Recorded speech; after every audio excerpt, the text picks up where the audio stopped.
د کرمه جنسي جګړه دریمه ورځ ده هم وغځېده، خو طالبانو پکې خپل لاس لرل رد کړل.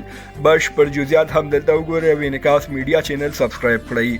له تیرو 3 ورځو راهیسې د خیبر پښتونخوا په کرمه جنسي کې د شیعه پښتنو په سیمو کې سخته جګړه روانه ده او تر دې دمه پکې له 200 زیات شیعه پښتانه شهیدان شوي او له 500 زیات ټپیان شوي دي. د کرمې خلک اوس لګیا دي له سیمې څخه ځانونه وباسي. په ویډیوګانو کې لیدل کېږي چې خلک له ځانونو سره مالونه او حیوانات هم وباسي او نورو سیمو ته کوچېږي.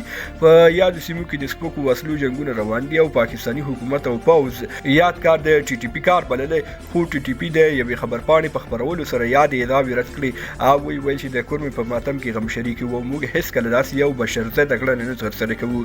په اعلامیه کې راغلي دي چې په کرمه کې د سني او شیعه مسلمانانو ترمنځ جګړې او اختلافات د ټي ټي پي له منځه راتګ زیاته پخوانۍ مخینه لري. د ټي ټي پي وایان محمد خراساني ادعا کړې ده چې د دې پیښې تر شا د پاکستاني پوځ لاس دی او دوی همیشه پښتانه په یو او بل نوم وژلي او اوس یې کرمه کې د وژنې ترڅنګ پښتانه یو له بل سره جنګ ته راکش کړي. کرمه جنسي اوس په ډېر بد وضعیت کې د دلته میشتې 2 ډلې سنیان او شیعهګان یو د بل وینو ته ناست دي، خو ګټه یې د پاکستان پوځ ته روانه ده. تاسې په دې اړه څه نظر لرئ؟ له ملتیا مو نړۍ مننه. تر بیا ښې چارې لویه لامل شه.